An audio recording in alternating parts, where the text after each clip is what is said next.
Well, isn't that the story of Pakistan cricket? Three run chases, one calm, the next one calculated, and the third one chaotic.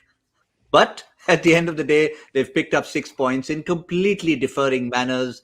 They had a crucial 18th over, then they needed a situation where they wanted to avoid Naveenul Haq in the final over. How do you do that? 24 to get, divide by 4 equals 6 into 4. Carlos Brathwaite knows it. Now Asif Ali knows it. What about that? What a finish. It was just a few flutters at the end, but 148 for 5 does not really tell the story of how the innings progressed. There were moments when Afghanistan kept coming back in there. 2 wickets for Rashid Khan, including the crucial wicket of Babar Azam, and Mujibur Rahman early on bowling his 4 overs on the trot, 1 for 14. Let's try and make some sense of Pakistan versus Afghanistan. I'm joined on Cricbuzz Live by Michael Vaughan and Joy Bhattacharjya. Michael, it seems as if the result was never in doubt, but at the end of that 18th over, I had my doubts.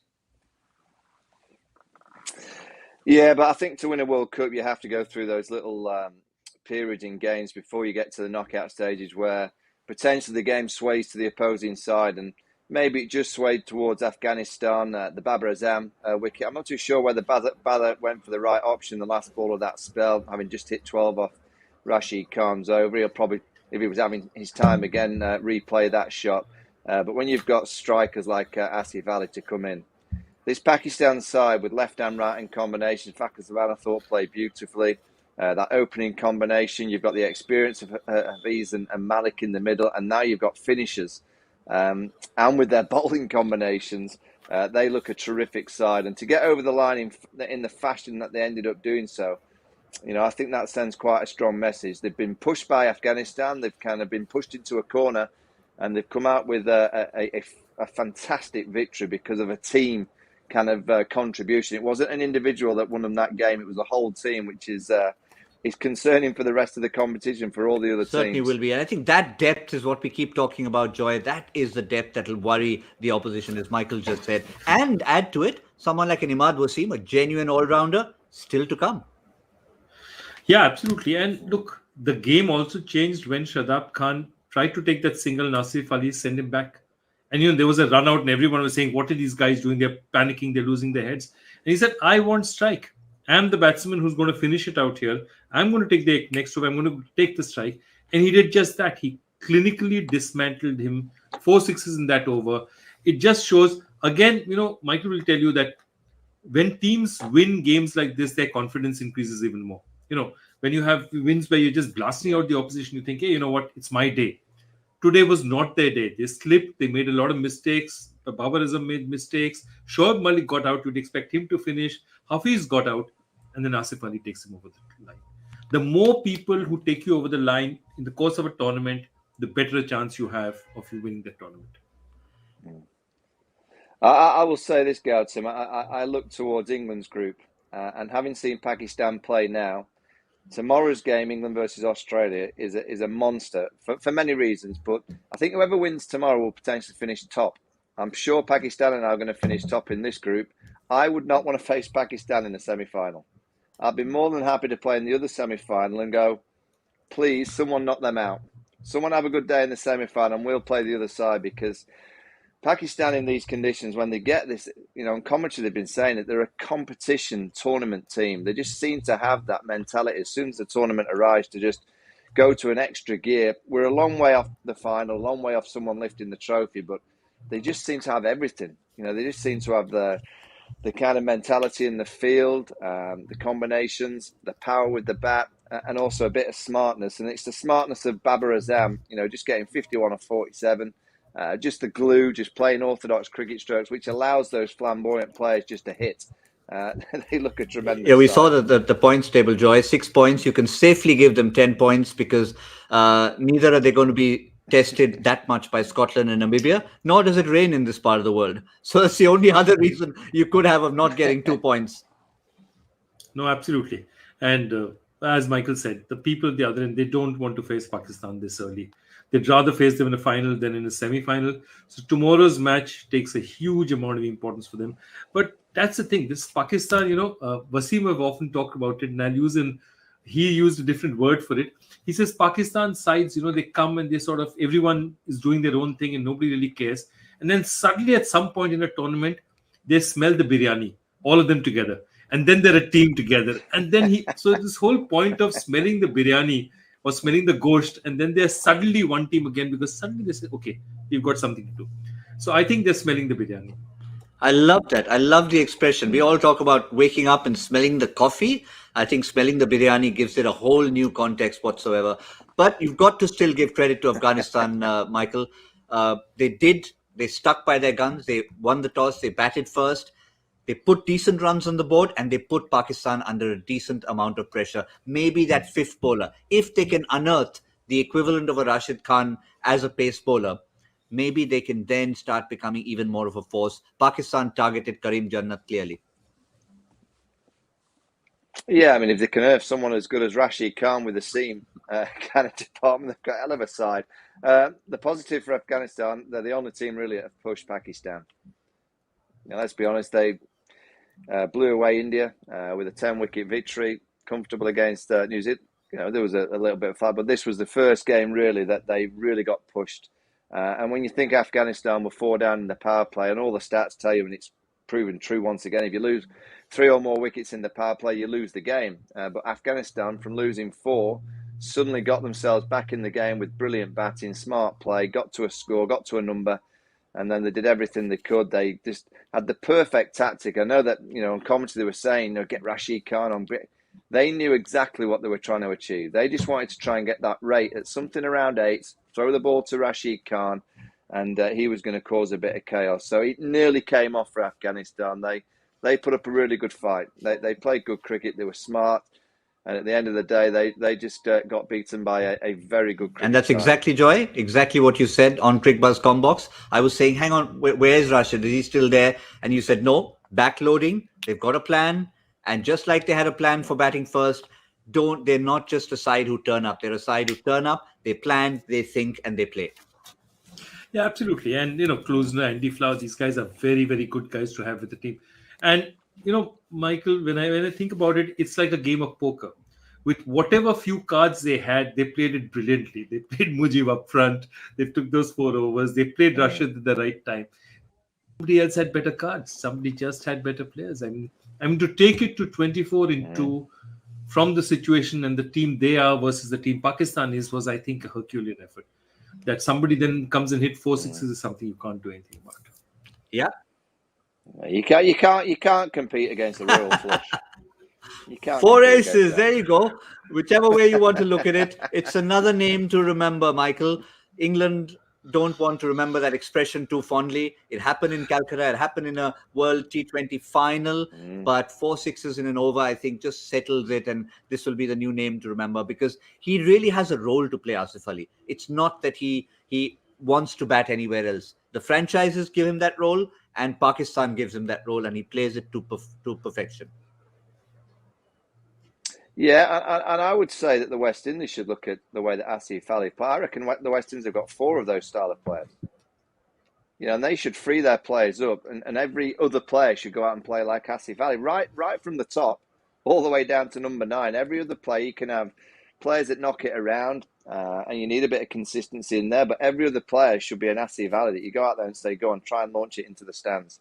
Try and cause a bit of chaos. And I reckon on a given day, you would guarantee pretty much that one of those 4 players would come off. I mean, the West Indies have 4 or 5 of them that could do that. So Asif Ali, whether he's going to get the Carlos Brathwaite name because he's only done it in a group stage game, I'm not too sure. He has to do it in a semi or a final to really put himself on the Carlos kind of pedestal. But he's a tremendous player to have, that's for sure. And that's exactly what he said at the end of the match. He says he looks at the situation of the match and he targets bowlers accordingly. He was confident to finish it off, and that's the kind of character he is. He's sometimes, if he's out of form, he just lets the franchise or the team know that, listen, this is the role that I want, and that's exactly what he's done, even for the Patriots in the Caribbean, Joy. And obviously, it's the kind of role India will want from a Hardik Pandya. Michael mentioned the West Indies having several of them.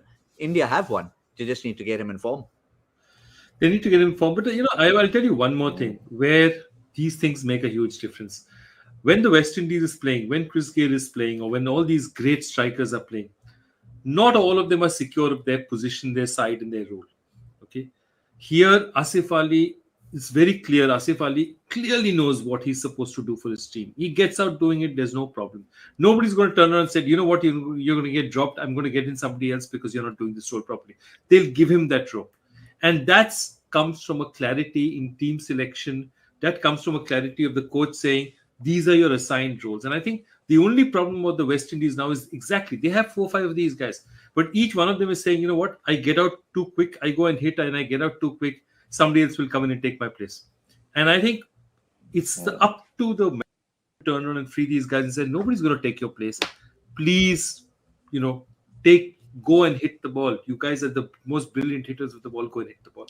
Well, since you've said that, Joy, I think it makes sense to try and recollect what the West Indies did. They actually won. They actually won from a position they didn't look like they were going to win. They put on 142 for 7 after the first half, who looked woeful. One of the guys who Joy just sort of briefly mentioned without mentioning him, who was given confidence. Nicholas Pooran looked so out of form, many teams would have dropped him. They kept confidence in him and he delivered for them 40 of 22. But Michael, at the end, it was Bangladesh should have got over the line on that one. West Indies will just take it and lock it up in a safe. Yeah, it's not very often that you watch a game of cricket and at the end of the game you say, right, both teams into the headmaster's office because you're both on the naughty step. You don't get that often because both teams were a long way short, mistake after mistake, fumbles in the field, just errors, but the West Indies won the game. So they've given themselves a little bit of hope in in this tournament. Bangladesh, I think they're gone. I can't see how they can get through now, but 2 teams that are just struggling. They're obviously struggling for form. They've got 1 or 2 players that don't quite look fit. Maybe they're just kind of playing because it's a T20 World Cup. Any other time they'd probably be resting. I can see that quite clearly. There's 1 or 2 in each team that just don't look like they're fit. Tomorrow morning, 9 o'clock, both in the headmaster's office. They're both in trouble. But the I love that. I love that. It's actually topped the smell the biryani for today as the phrase of the day. But that's 2 games. One just about taken out by the West Indies. The other one looked like Afghanistan had a sniff with 2 overs to go. Asif Ali snuffed out that sniff, and that was that. Pakistan full points on the board. And now we've got another 2 to look forward to. Michael briefly alluded to the second game, but let's have a look at the points table first. And England, Australia, right on top. They're the ones who are going to be clashing. What a mouth-watering clash this is going to be. And after them, just below, South Africa and Sri Lanka are going to be playing the afternoon game. Let's talk about South Africa, Sri Lanka first. 2 points each on the board. And I think this is a stage when they'll have to really put their hand up and say, if we are going to be semi-final contenders, and at the moment it looks like England and Australia seem to have sort of put a little reservation. They've just called up and said, can you make us a booking for the semi-final? They haven't confirmed the reservation yet. So, Joy, these 2 teams will need to try and cancel that reservation. Absolutely. And one of them is going to do, whoever wins is going to get somewhere there. I like this fact, look at what's happened. Quinton de Kock has put up an explanation out there. He's apologized for people. So he's going to come back into the side. This side looked completely dispirited before a match. One of their top players not playing. Something happened. They played brilliantly. They won the match. Now Quinton de Kock is back again. They're looking good. On the other hand, Sri Lanka has started well, but their last match would just dispirit them a bit. Just because, look, England is an extremely strong side. So, you've got to give them that sort of weight. But this is actually a good clash. I just think that still South Africa has just a little bit more than Sri Lanka in the tank. Since you mentioned Quinton de Kock, I want to get Michael's thoughts on that. But let's put up the quote that we've had. We had a lot of discussion on what happened early on, initially speculation, followed by this retraction. Those who have grown up with me and played with me know what type of person I am. Zahir can't confirm that. I've been called a lot of things as a cricketer, doff, stupid, selfish, immature, but those didn't hurt. Being called a racist because of a misunderstanding hurts me deeply. I just want to thank my teammates for their support, especially my captain, Temba Bavuma. People might not recognize, but he's a flippin' amazing leader. Floppin'. Remember, that's the way he says it. If he and the team in South Africa will have me, I would love nothing more than to play cricket for my country again. Michael, your thoughts on the Quinton de Kock affair? Well, fundamentally, we want players like Quinton de Kock playing the game. Wonderful stroke maker, been fantastic for many years. He's certainly going to strengthen South Africa. I'm glad that it's got to the stage where he's come out with his statement. He's going to play if selected. You know, South Africa played great without him. They won the game, but I'm sure he'll come back into the side. You know, I don't believe that a cricket board should force an action onto a player like the South African board did. I think it's down to the player.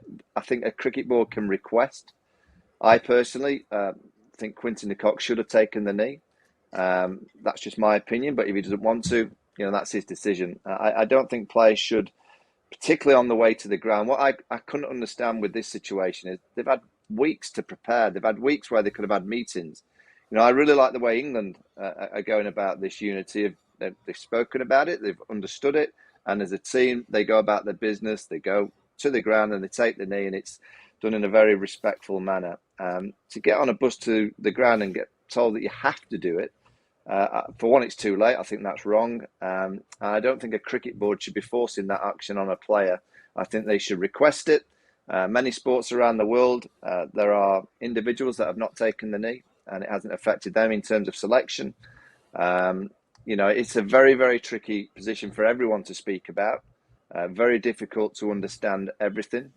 But I didn't like the South African Cricket Board forcing it on a player. I just prefer it, request it. And if a player wants to stand up, now Quinton's going to take the knee. It probably looks worse now that he's going to take the knee, where we've seen pictures in the past where he hasn't taken the knee. But the best thing about it all is, for me, a player of his ability, his star quality, coming back, because for me, it's about a game of cricket, and I want to see the best players playing out. Yeah, and I think just to put that issue to bed, Joy, I think that really what struck me was, and what Zahir Khan said the other day, as someone who's seen him up close in the dressing room, unbiased view. I mean, you could have his mates in the dressing room who'll say he's a great bloke, but an unbiased view from someone like Zahir Khan, who said, listen, this was bollocks, because if you know Quinton de Kock, you know that's not the kind of guy he is. He's come out and said it himself, and I think that's the way we can resolve the issue. Know the man, and therefore know what he's about. Yeah, know the man, know what he's about. And look, anyone who's told 3 hours before while getting onto a bus that, okay, you have to do this, you turn and said, why? You haven't explained it to me. Communication is key. And, communication has been one of the things that they've done so badly, and England has done well. And a lot of other countries have done well. Even India, I thought, told their players very, very late about it. Of course, the players took the knee and, there was no controversy. But you need to explain to players, what is this taking the knee all about? Why is it important? Why is it not? And then leave the issue to them. But if you don't bother to make that communication, if you make an order, it's like telling a child, don't do that. And if you don't tell the kid why do that, it's because I'm the mother and I'm the father, and that's why you don't want to do that. They're going to do it the next time you turn your back. But if you explain to them that this is the reason, I think they have to go, boards have to go that extra yard and explain to players, this is not a diktat. This is the reason why we believe this is important for the sport. Yeah, I think with this situation, because obviously there has been games where South Africa have taken the knee before and Quinton hasn't. That in itself was a stance. Him not taking the knee. I think it was a fact that he was forced to do it on the way to the ground. As I said, I find it hard to talk about because you're never quite sure what to say, what not to say. But I do find it difficult to think that a cricket board can force an action onto someone. It should always be a request, and it's down to the individual person to decide whether they want to or not. And then everyone else can take their own story around whatever that person decides to do. But to force it onto that player, I don't think that's quite right. Let's not forget the earlier quote that came from Quinton de Kock that reminded the world that he also comes from a mixed race background, and something he empathizes, something he understands, and that is that. Let's get back to the cricketing issues. If you're talking about being on your knees, you could be being on your knees to sweep the ball for 4. South Africa versus Sri Lanka on the field of play. Let's put up the South African team. Is it going to be a clear Quinton de Kock in, Heinrich Klaasen out, or are we seeing more permutations and combinations? Anybody else we want to see in that team, Michael? No, I don't think so. I think it'll be a like-for-like swap. I thought they played a really good game, actually. I thought they played some clever cricket. There's enough talent in that group to force a surprise. I wouldn't have had South Africa making the semi-finals at the start of the tournament. The way they played the last game, I thought, wait a minute. I thought against Australia, they didn't get enough runs, but they nearly forced Australia into not chasing down that target with some good combinations with the ball. It would be a surprise for me if South Africa made the semi-finals. They've just got to keep winning, keep playing the way they did in the last game. You never know. This might galvanise them, bringing Quinton back in. Let's see. It'll either galvanise or it might disrupt them. One thing's for sure is tomorrow's game, the story will be Quinton de Kock because of the issues of the last few days. And the best way, I always say, for any player to silence a little bit of controversy is by scoring runs. Scoring runs and taking a couple of flying catches and winning your team the game. And that's what Quinton will have to try and do tomorrow, because he's coming into a side that have just won. He's coming into a side that have just played probably their best game for a while. So he'll know that he's under pressure with the controversy, but also under pressure because of the side's real high class performance without him in the last game. Plenty of positives, be it the batting of Aiden Markram or of course the quality of the likes of Nokia and Rabada. But in the opposition, there's one player we talked about. We expected him to play an impact role, and that's Mahesh Theekshana. And he didn't quite get tested the way we thought he would. Is South Africa going to face the mystery of Theekshana? I definitely think so. I think because they'll choose him over Fernando every time. I think Theekshana got some things right. Obviously, it was his first game of the tournament, coming back from an injury. He was tentative, but I would definitely throw Theekshana in. Look, South Africa is a decent bowling side. It's one of the better bowling sides. If you look at their bowling, I think they're pretty well-rounded. Batting, they depend very heavily on de Kock when he's there and Markram. And these are the only two guys who are that, superior class, because David Miller is a great player, but he's been really out of form and he just hasn't given us the David Miller that we knew so much. So that's my problem. The point is that if I have only Markram and de Kock out there, who I think are really solid batsmen, I would throw Theekshana at them early. I'd throw Hasaranga at them early and see where it goes from there. Because that's South Africa's vulnerability. It's not their bowling, it's their batting. Yeah. If I was Sri Lanka, I'd take a leaf out of Afghanistan. Just understand your strengths. What does South Africa want? They want pace on the ball. That's what they're used to. They love the pace. I'd throw all my spin combinations at a South African team. I'd use as many spinners as possible and just say, okay, if you're going to play and play well, you're going to have to do so against the spinning deliveries, and good luck to you, because I know from playing against South Africa, if you put pace on the ball, all of those players grow up on decent pitches where the ball's coming on. The one element that you've always fancied getting South Africa with is either swing or a bit of spin.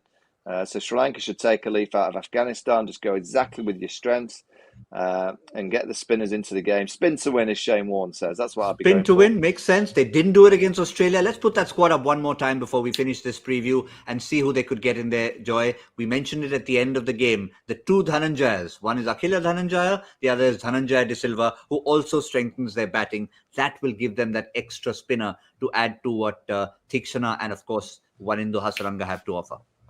I'd go for them, and I'd take off Chamira or Lahiru. I think Chamira at this point in time is the one that I'd take off. It doesn't matter. I'll get a couple of overs from somewhere else. They need to play to their strengths. If they've got to beat South Africa, they're not going to beat it with fast bowling. And again, what's happening out here is if you're a 140 plus bowler, in some services, it does well. If you're a 140 bowler in the Gulf, you're just sitting up to be hit because, you're just coming at the right pace. You're not losing that much off the pitch, and the batsman can actually time the ball. And the last two matches, their fast bowlers just disappeared. So I'd play with an extra spinner. And Sri Lanka at their best was one of the most innovative sides in the World Cup. When they won the 1996 World Cup, they need to go back to their roots to do that if they're going to make a difference in this tournament.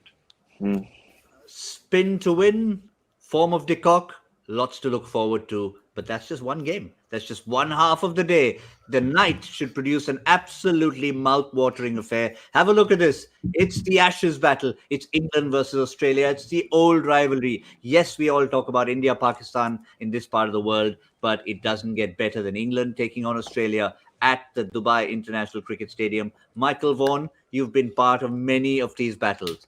Purely from an off-field perspective, what is the extra 20% it means for an England player walking out for this battle? Well, we had the warm-up last week, India, Pakistan. Now we've got the main course, England versus Australia. He's trolling us again. Yeah, you gave us quite a nice warm-up. No, this is massive. I mean, it's huge. The Ashes is the monster. T20 cricket, 50-over cricket. Whenever England play Australia, it's a great contest, and we've got two teams that are playing good cricket. England over the last few years have been, the best white ball team across all the 2020 and the 50-over format. Australia, particularly in subcontinent conditions, have been got at. They've had, difference of squads because players wouldn't travel, and now they've got their main squad. They look like they've got a real powerful lineup. David Warner back in form. I think that's a massive play for Australia. Without Warner in form, I think it's a massive cog in their wheel that's not quite right. Now he's had a knockout in the middle. That's a real threat for the rest of the world. I still fancy England because of the experience, because of the better bowling combinations. Adil Rashid, Moeen Ali, two real high quality spinners. I would expect England to target Zampa. I think England are the kind of team that, when a bowler like Samba, who's had so much success, and some teams might say, "Oh, knock him out out the way and just take him for 2024." I think England will go the other way and try and whack him out the attack to completely try and derail the Australian think tank, because they'll be looking at Australia and go, "Okay, if we can whack Zampa, what else have you got?" That's the way England think about white ball cricket. Now it's a risk, but they probably have become the best white ball team because they're willing to take, a lot of risks. They know they bat deep. That engine room right at the top, they have one school of thought. Butler and Roy, it's just whack boundaries. In those first 6 overs, whack boundaries. You know what? If we get off to a real flying start, Malan may come in, but he may not. So you're never quite sure with England, who's going to come in, which combinations. I think Australia are getting to that kind of level where you're not quite sure where Maxwell's going to play. They move Maxwell around. So I think as an opposing team, you're watching and thinking, "Oh, when's he coming? Do we save a bit of pace for Maxi when he comes in, or do we kind of gamble at the top?" I think the real quality T20 teams, you've got to keep the other side guessing a little bit. If it's so obvious who's going to be coming and who's going to be bowling well, I think these teams who are really good can plan to play against that. Both these sides look like they've got combinations that they can change around subtly to force more of a pressure zone onto the opposition side. I can't wait for it. It'll be an Certainly will be. Let's have a look at the Australia squad first, since Michael referred to them first up. And if you're talking about targeting Adam Zampa, Sri Lanka actually targeted their fifth bowler, and that was a combination of Marcus Stoinis and Glenn Maxwell. So that would be a lot of bowlers to target. Do Australia have a fifth bowler problem here, Michael?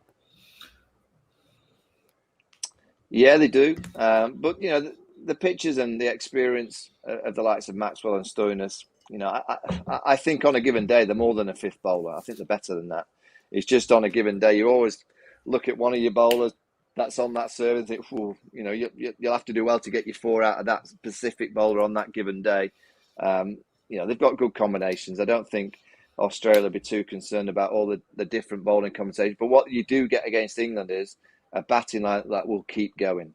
A batting line that won't worry about, knocking the ball around after the 6. They'll just keep going. There's only one player in the batting line that really knocks it, and that's Malan. Malan will knock it around and just play and just trying to rotate the strike. He's got 1 or 2 nice boundary options, but he'll just settle in there and bat. The rest of them, they're all firecrackers.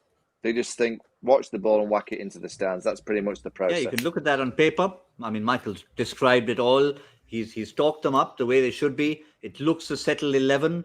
They've got players outside that 11 who could be impact players, but the way they've been playing, we reckon it's going to be that same 11. But apart from...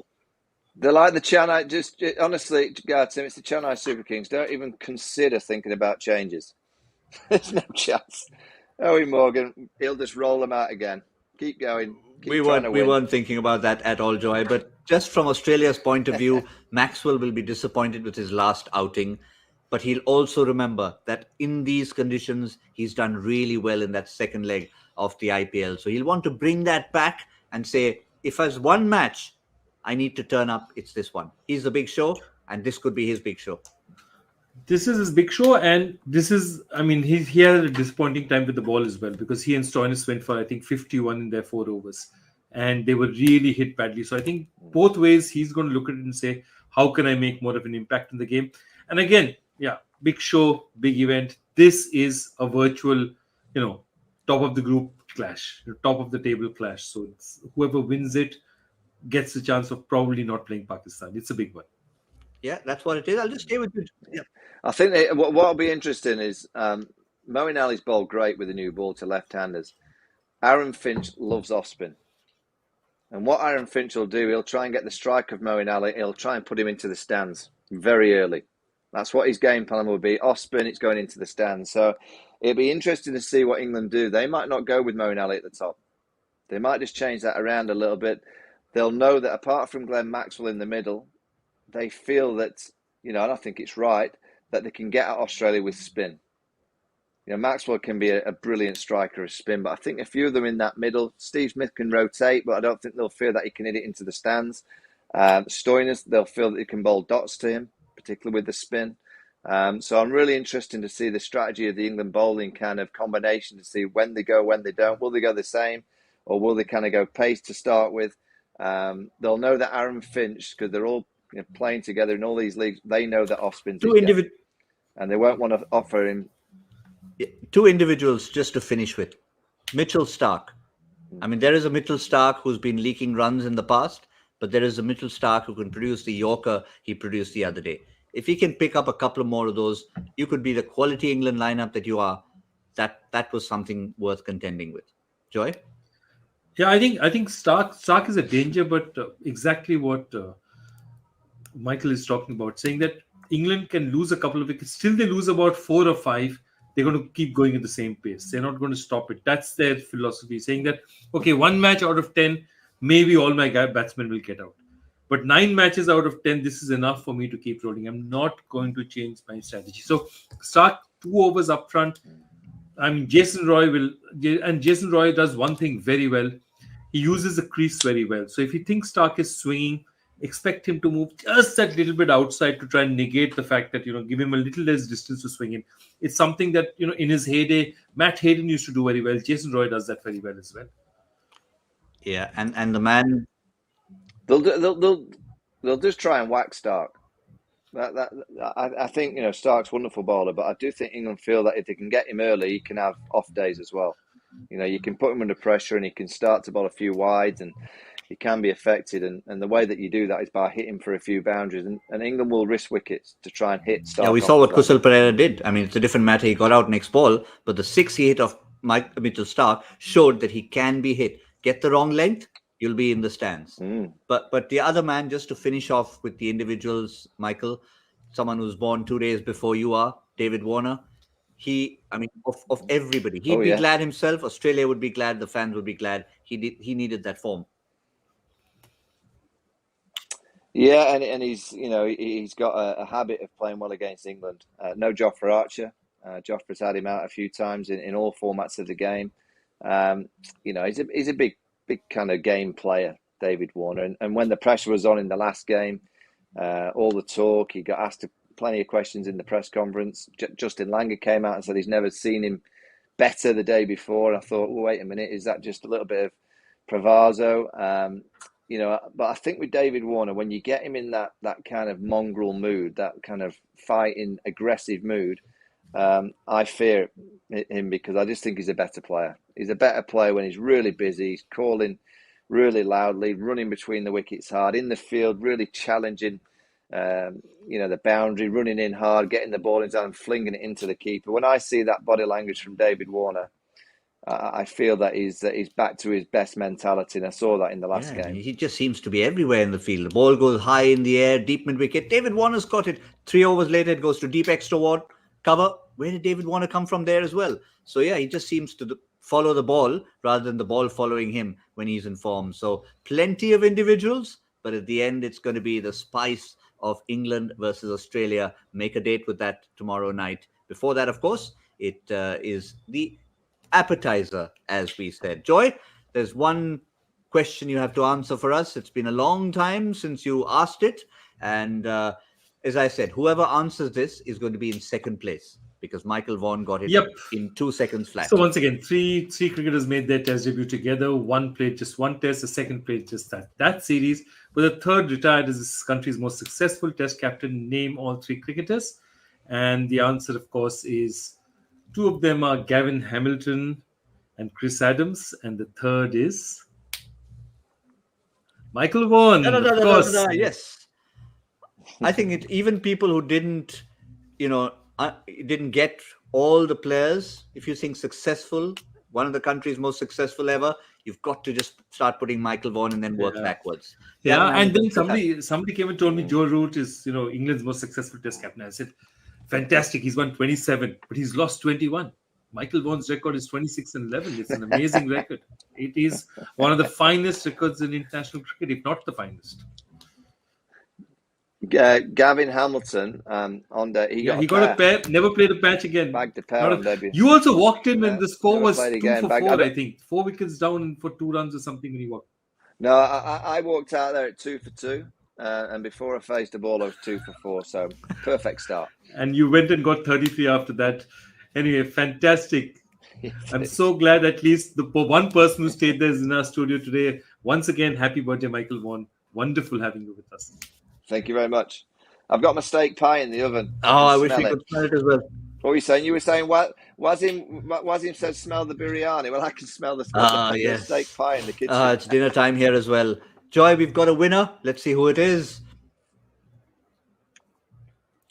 And yes, we have to mention the order of play is Michael Vaughan, Tanmoy, and then Shrikant Kundurthi. So Tanmoy, now you've realized you're in that Hall of Fame. You're getting a honorable mention. You did answer it before, but you're in good company. You and Michael Vaughan are not on that list. You're just getting mentioned. How about that? He's been clubbed with Michael Vaughan now. I'm sure he wouldn't mind that. He's not going to tweet nasty things to me anymore. Not that he does.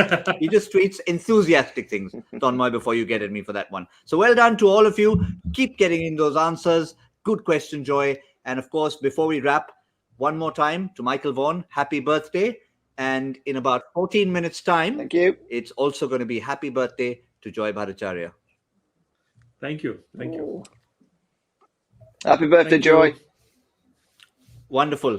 I'm the only one on the program who didn't age at all. Thankfully, I stay the exact same age I was when the program started. Well done, Joy. Thank you. Thank you, Michael. Happy birthday to both of you. Thank you to all of you for tuning into our doubleheader. We've got a feast of cricket coming tomorrow. Don't forget, Cricbuzz Live will be right there. For now, from the entire team, it's time to say good night.